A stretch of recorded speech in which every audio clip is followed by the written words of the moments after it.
सिद्धार्थनगर जिले के इटावा नगर पंचायत में लाभार्थी सम्मेलन का आयोजन हुआ और इसे लेकर न्यूज़ 1 इंडिया ने पूर्व बेसिक शिक्षा मंत्री सतीश द्विवेदी से खास बातचीत की है। आपको सुनवा देते हैं। लाभार्थी कार्यक्रम के आयोजक पूर्व बेसिक शिक्षा मंत्री सतीश चंद्र द्विवेदी जी हमारे साथ हैं। सर, भाजपा ने जो रेट सर्वे कराया है, अखिलेश यादव तंज कसते हुए कह रहे हैं कि समाजवादी का रेट पावर ही भाजपा का रेट जो। देखिए, अखिलेश यादव इस समय बौखलाए हुए हैं। उनकी ज़मीन खिसक गई है।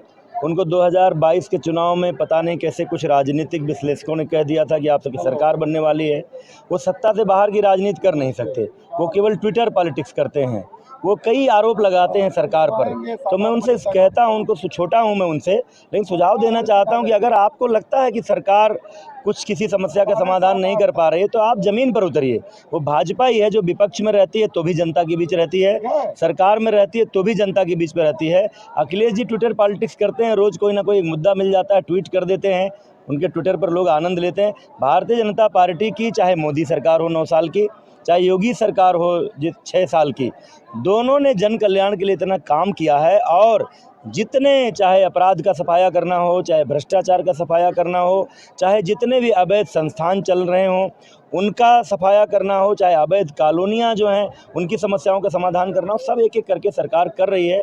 अब अखिलेश जी को ज़मीन खिसकती हुई नज़र आ रही है, इसलिए लगातार इस तरह का आरोप लगाते रहे। तो लगातार बीजेपी आरोप लगाती कि अखिलेश यादव घर से बाहर नहीं निकल। सर, वो कह रहे हैं कि 47 डिग्री गर्मी में भी वो घर से बाहर निकल रहे हैं। आज देखिए, इस भयानक आंधी तूफान में इतनी भयंकर गर्मी और 30 मई से 30 जून तक का जो महासंपर्क अभियान भाजपा का तय है, एक भी दिन रुका नहीं है। आज आपने स्वयं देखा है, विधानसभा क्षेत्र के हर बूथ से लाभार्थी कार्यकर्ता सब यहाँ आए थे और सारी साज सज्जा हम लोगों की उड़ गई तूफान में। लेकिन उसके बावजूद भी जितने लाभार्थी थे, जितने कार्यकर्ता थे, हजारों की संख्या में आकर यहाँ बैठे थे। ये जो प्यार है भाजपा के प्रति, मोदी जी के प्रति, योगी जी के प्रति, ये देख कर अखिलेश जी बौखला जाते हैं। वो पता कर लीजिए, इस समय निश्चित रूप से ज़बरदस्त एसी वाले किसी रूम में बैठे होंगे। सर, आपकी पार्टी दावा करती है कि हम मदरसों में आधुनिक शिक्षा दे रहे हैं, लेकिन देवबंद के दारुल उलूम में वहाँ एक फरमान जारी हुआ है कि जो छात्र वहाँ अंग्रेजी पढ़ेगा उसे निष्कासित दिया जाएगा। देखिए, हमारी सरकार ने हमेशा से एक कोशिश की कि मदरसों में भी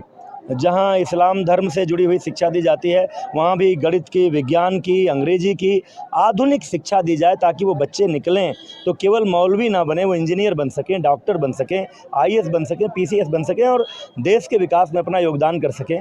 अब ऐसे में अगर कोई मदरसा, कोई भी शिक्षण संस्थान बच्चों को किसी भी विषय की शिक्षा का अगर प्रतिबंध लगाता है, अगर बच्चों के स्किल डेवलपमेंट से जुड़े हुए किसी कोर्स पर प्रतिबंध लगाता है, तो निश्चित रूप से ये निंदनीय है। धन्यवाद। ये थे पूर्व बेसिक शिक्षा मंत्री सतीश चंद्र द्विवेदी, जिन्होंने बताया कि हमारी सरकार की ये कोशिश है कि सभी बच्चे हर तरह की शिक्षा प्राप्त करें और हमारी सरकार लगातार इसी पर भी प्रयास कर रही है। Saddam Khan, news 1 India, Siddharthnagar.